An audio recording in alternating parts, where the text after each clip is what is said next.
Assalamualaikum warahmatullahi wabarakatuh. Perkenalkan, nama saya Natasha Fadila dengan akhiran NIM 1033.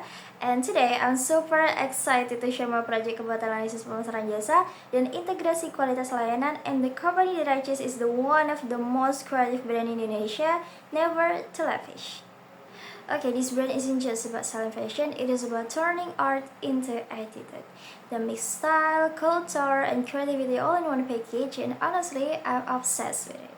Oke, selanjutnya, kenapa sih saya memilih perusahaan ini? Saya memilih Never to Lavish karena I really love art. Like, seriously, art is my thing.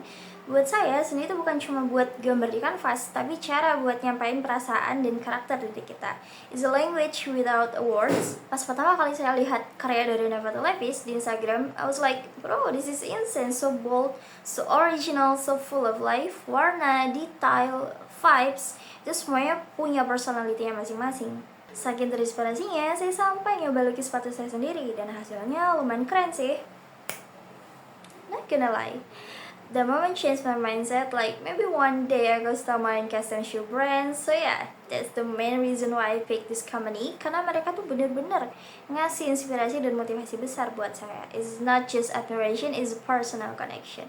Oke, selanjutnya saya menjelaskan mengenai dinamika dan sistem bisnis jasa. Jadi Never to Lavish itu bergerak di bidang creative service business, tepatnya di custom art service, di custom shoes, jacket, bags, anything you want to make more you. Dan ini dia mereka terapkan, yaitu their system is super neat. Jadi mulai dari konsultasi bareng customer, bikin sketsa digital, proses painting manual, sampai pengemasan dan pengiriman. Every step feel professional but still full of a passion. That is not mass production, is a pure creation. Jadi customer itu juga bisa ikut terlibat langsung. They talk, they share idea, and the team listen carefully. That's why every piece feel personal.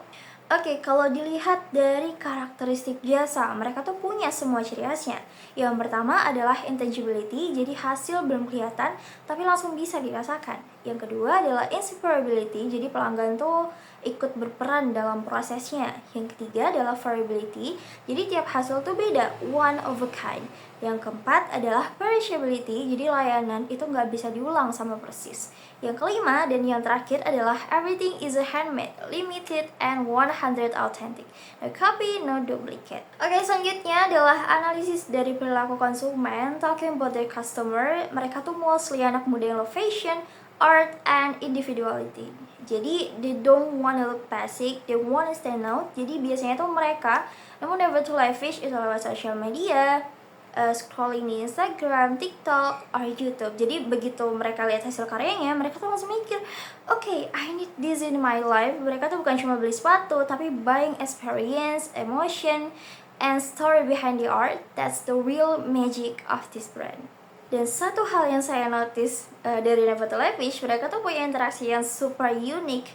They treat customer like a friend, ngobrol santai tapi tetap profesional. That's what build trust and loyalty. Okay, now let's talk about STP. Jadi adalah segmentation, targeting, and positioning. Jadi yang pertama adalah segmentation, yaitu fokus mereka adalah ke anak muda urban dan kreatif. Yang kedua adalah targeting, jadi orang yang pengen tampil beda dan express di fashion. Yang ketiga adalah positioning. Jadi Never to Lavish, where art meets fashion and fashion becomes a personal. Jadi yang bikin mereka stand out gitu adalah the originality. Jadi semua karya itu dibuat dari handmade gitu ya, full of emotion and always unique. Not two pairs are ever the same. It's like wearing a piece of art. Jadi bukan cuma fashion tapi personality statementnya. And they also did some awesome collab with a big brand like a Puma, IKEA, and even KFC. That prove that their creativity has no limit. They know how to merge art, marketing, and lifestyle into one solid identity. Oke, selanjutnya saya ingin membahas mengenai strategi pengembangan produk jasa baru. Jadi if I could give some idea, jadi Never to Lavish tuh bisa banget go digital dengan bikin platform online, kayak tempat pelanggan bisa preview desain mereka secara 3D sebelum di custom. That will be so cool and futuristic. Atau bahkan bisa bikin Never to Lavish Academy, jadi kayak tempat orang belajar cara bisa melukis sepatu, desain, dan marketing kreatif gitu ya. Teach the art, grow the culture, spread the passion. Dan honestly, I think they deserve international recognition. Bisa banget buka global pre-order atau sistem kolaborasi dengan seniman luar negeri. Because come on, Indonesia creativity deserve the world stage. So yeah, to wrap it up, Never Telefish itu bukan cuma bisnis tapi a creative movement. Jadi they blend service marketing and service quality perfectly. From the way they communicate, serve, and deliver, everything shows excellent and authentic. Jadi dari project ini saya tuh bisa belajar bahwa dalam dunia jasa yang dijual tuh bukan cuma hasil kerjanya aja, tapi the feeling, the story, and the value you give to people. That's what make a brand unforgettable. Jadi Never Telefish shows that art and business can go hand in hand when you work with passion and purpose. So yeah, that's my full analysis about Never Telefish. Thank you so much for watching, and remember, stay creative, stay humble, and never Telefish. Thank you very much.